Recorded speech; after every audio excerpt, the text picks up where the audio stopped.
to Kadina for the opportunity to be here today to share the core findings of our report, A Decade Lost, Locating Gender in US Counter-Terrorism.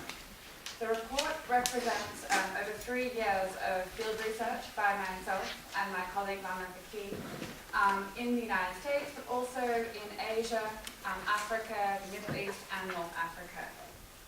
The overwhelming finding of our field research in our report is that in the decade following 9/11, counterterrorism has profoundly implicated and impacted women and sexual minorities, undermining gender equality, and in many cases punishing rather than protecting women and sexual minorities from terrorism. However, these very significant, very severe, and very pervasive impacts have really been off the radar of the human rights community and policymakers alike, rendering women and LGBT communities the invisible victims of counterterrorism. There are a number of examples of that impact and many reasons for the impact, but today I really want to focus on 5 overall patterns that we saw in our work and deal with a concrete example of each one that will really exemplify the significant impact of counterterrorism on women and sexual minorities. The first big pattern that we observed, and as I've already mentioned, is that very often, particularly US activities, really did not adequately protect women and sexual minorities from terrorism. Instead of making them more insecure, and as Lena mentioned in her presentation, really squeezing these groups between terrorism and counterterrorism policy. To give a very concrete example of that, the US government has been dramatically cutting humanitarian aid to Somalia now for a number of years, out of fear that the funding will be going to Al-Shabaab. However, these anti-terror inspired funding cuts have actually been ultimately punishing women and girls in the community, both because gender vulnerability means that women and girls bear the burden of the humanitarian crisis, but also because cutting government aid has made women and girls dependent on Al-Shabaab for food distribution. Bearing in mind too that Al-Shabaab is an entity that in the past has ejected UN World Food Programme from the southern controlled areas of Somalia because the UN had both women's programs and female aid workers. In other cases, we saw a squeezing effect emerging from the fact that governments had justified a counterterrorism intervention or a counterterrorism activity in the name of defending women's rights, and in that way had very much set women up to be targets of terrorist violence. So to give another example, we heard very much that in Pakistan, an attack on a girls' school is seen as being an equivalent to an attack on the United States. And in this way, women become both symbolic and actual targets of terrorist violence. The second big impact that we observed is the incredible impact that counterterrorism has had in undermining civil society. And that's a pretty general observation that you hear in any good work on counterterrorism and human rights. But what we really found is that the impact is really being borne by women's groups and LGBT groups working on gender equality. And again, there are many reasons for that. The most overwhelming reason of which is the way in which anti-terrorism financing rules have been structured and implemented to make it much more difficult to fund women and LGBTI groups. That is because under anti-terrorism financing laws, it's much safer, it's much less risky to fund groups that are well known, that are large, that have been around for a long time, that have a verifiable track record. Whereas, as many know from working with women's groups on the ground, very often women and LGBTI groups are small, new, often working below the radar by virtue of the conditions in which they are operating, and therefore often don't have a public profile in a way that would make them a safe investment for a Western donor. We found many examples too of where a local government had criminalised human rights defenders, such as women's rights defenders, as terrorists, and that branding had prevented their ability to receive donor money from the West. Again, these are groups that are most reliant upon outside funding to be able to do their work in their community. These are the very groups that the US government has identified as being on the front lines of combating extremism in their community. But other elements of counter-terrorism law really cut off the ability for those groups to function in ways that are productive of gender equality. We also had many examples of where even if women and LGBT groups could comply with very stringent anti-terrorism financing requirements, that often the conditions of those grants made it unsafe for them to take the money. So you had a lot of examples of where, having to declare that you're anti-terrorism, having to sign a certificate indicating that you won't give money to terrorism, were very public demonstrations of support for the US government that are not tenable in an environment in which already working on women's rights is branded as Western and foreign and so forth.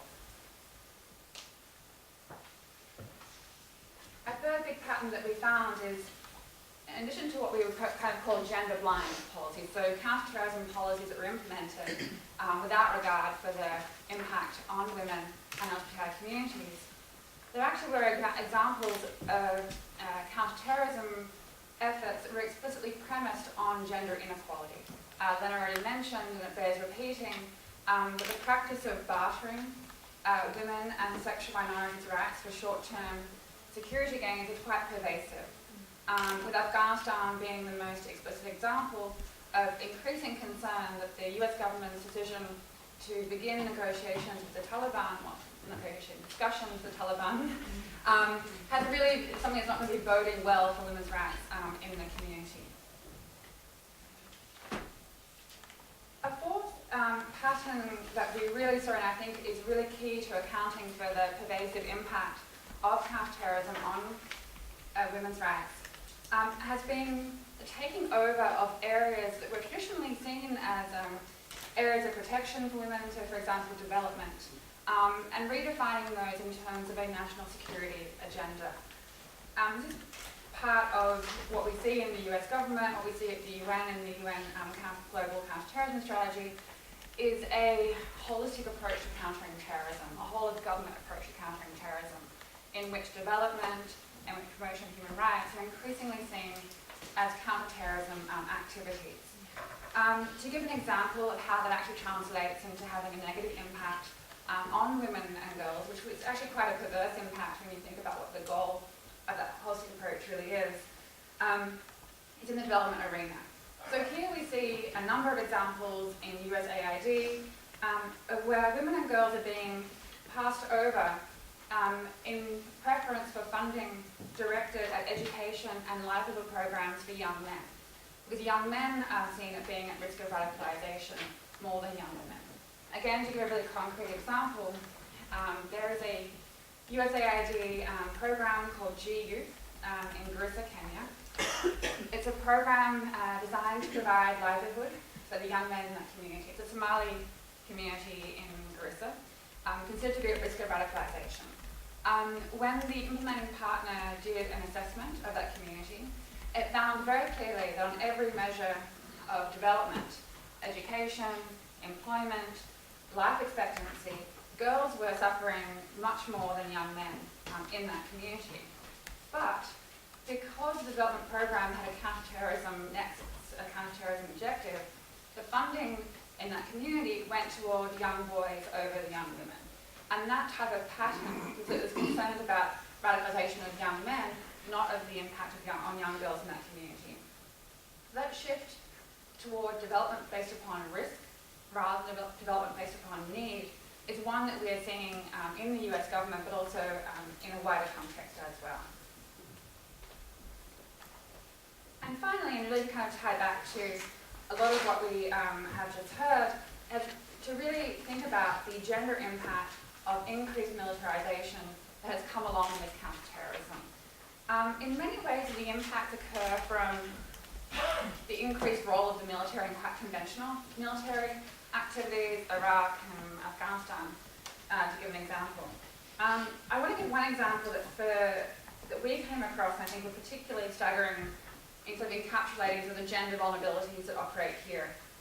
One of our Iraqi women's advocates that we spoke to talked about a young girl who had been trafficked from Iraq to Dubai. Again, the trafficking has been a huge issue post-invasion, given the burgeoning insecurity in the country.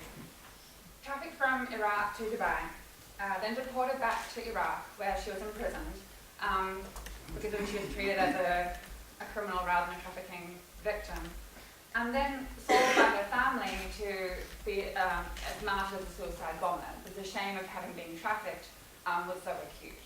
And it's an example of the cycle that occurs when you are squeezed between terrorism and then counter-terrorism and then the failure of the government to protect you in that moment. But alongside these very increased militarization, increased spending, increased role of military and conventional military activities, a very worrying trend with direct implications for women and girls and sexual minorities has been the increased role of the military in non-traditional military activities.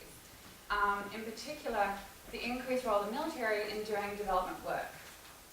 That, one example, I'll give two final examples. One example that we came across was in Afghanistan, so in a combat, that kind of combat zone. And you had a female engagement team. These are all female military teams who are meant to be enhancing communication with local female populations in these countries.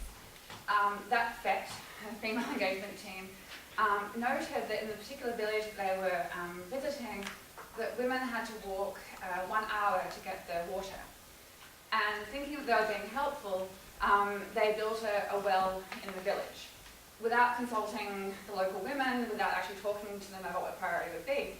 And the local women destroyed the well because for them, that daily walk for water was their only chance to be together, to be away from their families and so forth. And so you have an example of where the military is inherently ill-suited to doing that type of activity, but increasingly have much more money to be able to do so. Again, one thing that I think we found quite stark from our research was not only having the military being involved in increasingly non-military activities in combat environments like Afghanistan, like Iraq, but also an increasing role for the military in non-kinetic, in non-combat environments. So to give another example, from Kenya, there had been a civil affairs team from AFRICOM, that's the United African Command structure, had taken the approach that they would be doing over half their activities on hearts and minds building. So how would you change the perception of the United States government in a particular community? How would you build trust with a particular community? So one case that we talked about with folks in Kenya was where an AFRICOM team had come in and again built wells. Wells are a very popular way of seeking to gain infrastructure and hearts and minds activities. Had come in and built wells, had not consulted with women in the community about where the wells should be placed, for example. Had only consulted with village elders and village chiefs, and in that way had already reinforced gender hierarchy in that community. Built the wells, which subsequently broke. They were faulty, the pipes were not properly constructed, and therefore compromised women's access to water in that community, but also didn't achieve a hearts and minds objective, because people in the community were not favourably disposed towards the US government after that had occurred. And these are the types of things that you see when you have increased militarization, meaning increased role of the military in non-traditional military activities. The final thing to note is that really we've been approaching a decade of 9/11 as being a chance to reflect, to take stock, to think about ways to provide redress for what has happened, but actually to really emphasize that now is the time to be more vigilant rather than less. And in particular, in the area of gender equality, more and more when we see whole of government approaches to countering terrorism, when we see development being defined as a counter-terrorism activity, when we see women's rights being defined as a counter-terrorism activity, but the impact on women and sexual minorities will only rise rather than lessen as we go forward, unless we continually draw attention to the implications that fall